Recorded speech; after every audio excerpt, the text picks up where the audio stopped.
Hi, my friends. Sorry, just wanted to get situated here. I wanted to read, because somebody made a comment on one of my videos that they wanted some more Bible verses so they could read for themselves.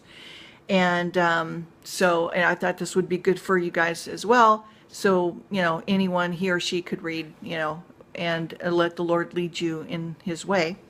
And so one of the just kind of sort of an easy thing to do is to go to www.kingjamesbibleonline.org, and you can put in things, verses about the earth, certain things, verses about this or that, and verses will come up. So I thought it might be helpful to just give you a few Bible verses that you could read for yourself. And so one of them is Psalms 104:5, and it starts off with, "Who laid the foundations of earth, that it should not be removed forever." Hebrews 1:10, "And thou, Lord, in the beginning hast laid the foundation of the earth, and the heavens are the works of thine hands." This is more of a sort of a creation, who created the earth, if you will. You could use that for Bible study subject. Job 26:7, "He stretched out the north over the empty place, and he hangeth the earth upon nothing." Wow. Revelations 21:1, "And I saw a new heaven and a new earth. For the first heaven and the first earth were passed away, and there were no more sea." So when the Lord does return, I'm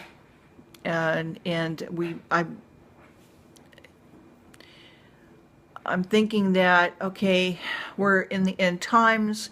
We're not in the tribulation just yet, which is a week of, in Daniel, it's a week of years, so 7-year tribulation.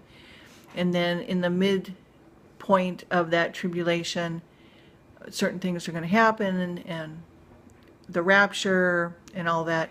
But at the end, at the end of that period, Jesus returns. It's the day of the wrath of the Lord.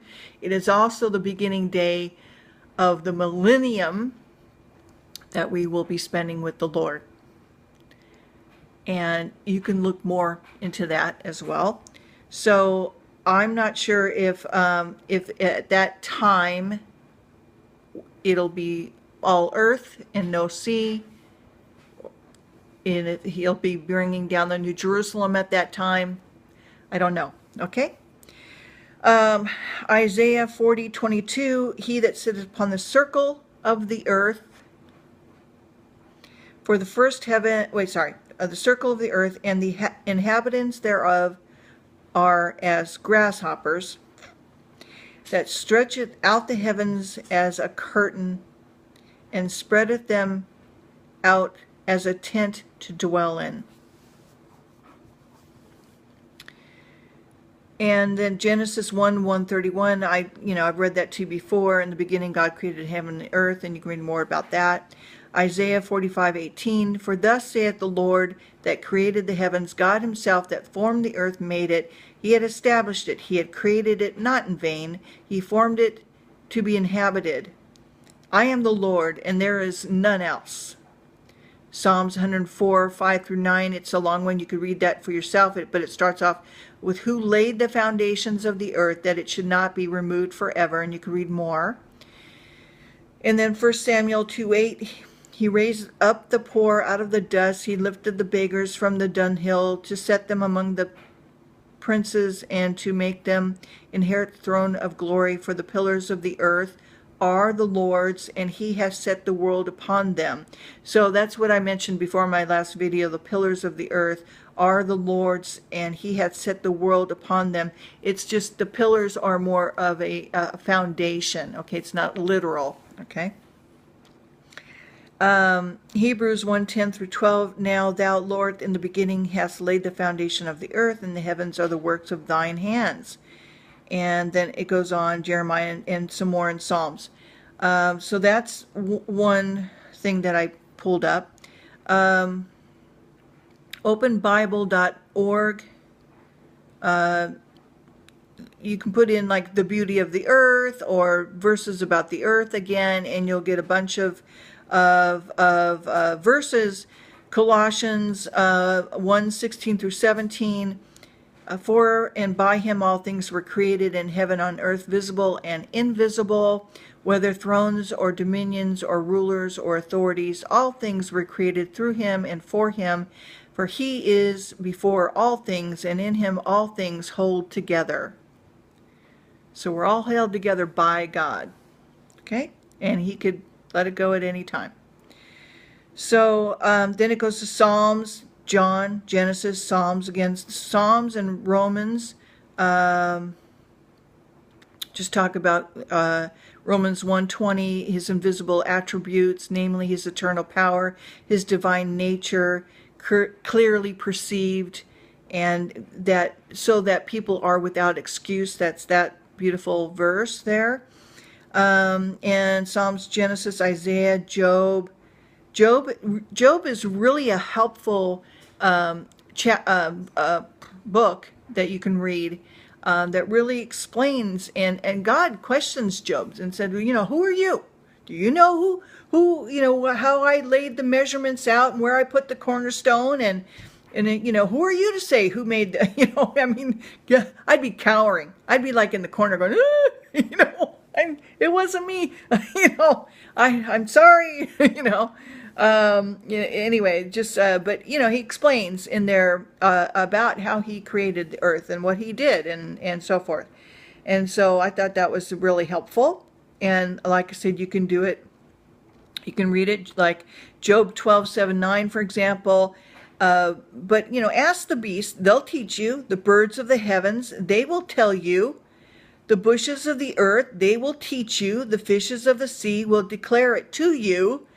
Who among all these does not know that the hand of the Lord has done this? So you're, again, without excuse. It's everywhere around you that God exists and that he created the heavens and the earth.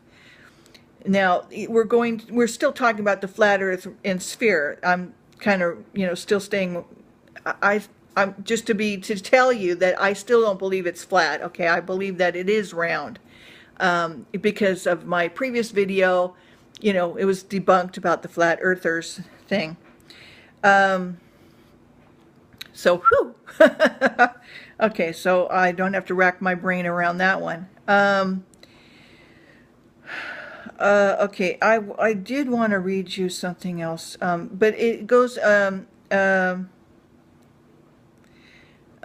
Psalms and back to Genesis again, and in Ecclesiastes 3:11. There's like 10 helpful, verses. But this one is, he made everything beautiful in its time. Also, he has put eternity into man's heart, yet so that he cannot find out what God has done from the beginning to the end. So we may not ever know, what he's actually done. It's not for us to maybe know. He's made everything in his time, at his season, at his time. So we are to wait on him and to be patient in all things. Yeah, so anyway, you can just enter a verse and enter a thought or whatever, and you'll get these verses. I think they're very helpful. And then there's another, let's see, and then you can go to the King James Bible online, and I put what I said, Bible verses about the earth. So again, it comes up with Psalms 104:5. He who laid the foundations of the earth, it should not be removed forever. Hebrews 1:10. And thou, Lord, in the beginning hast laid the foundation of the earth, and the heavens and are the works of thy hands. Job 26:7. He stretched out the north over the empty place, hangeth the earth upon nothing. Revelations 21:1. I saw a new heaven and new earth. That's same thing I read about. Isaiah 40:22, he that sitteth upon the circle of the earth, and the inhabitants thereof are as grasshoppers that stretch out the heavens as a curtain, and spreadeth them out as a tent to dwell in. I just read that before. And it goes on, and they have all the verses in there. I think there's got to be at least 50 or 60 verses that talk about the earth and the sun and the moon and so forth. So I hope that that helps you and gives you at least a place to start and you know, to do your own study and to come to your own conclusion. So I just want to sort of add this to my previous video I did today. Yeah, so anyway, so that is that. And there's also another video that I kind of wanted you to take a look at. And I don't know if I can find it. Yeah, so this Eric Dubay has been debunked, and also another guy. Let's see.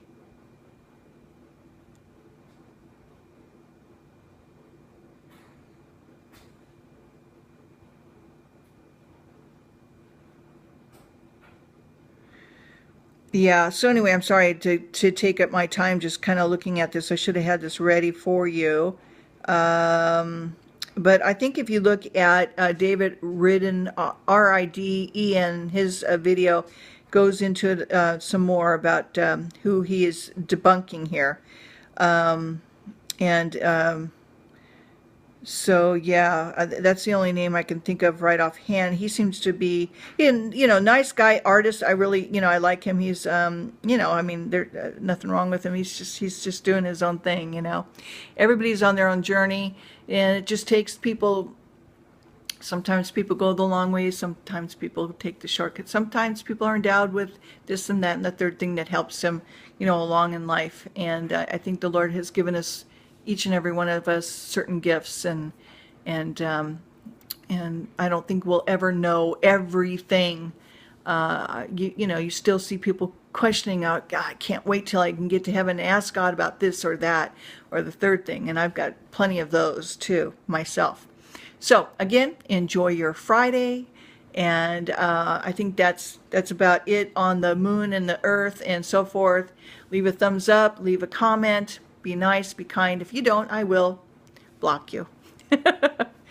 Okay, there's enough negativity in the world, don't you agree? All right, have a good one. Love you. Bye-bye.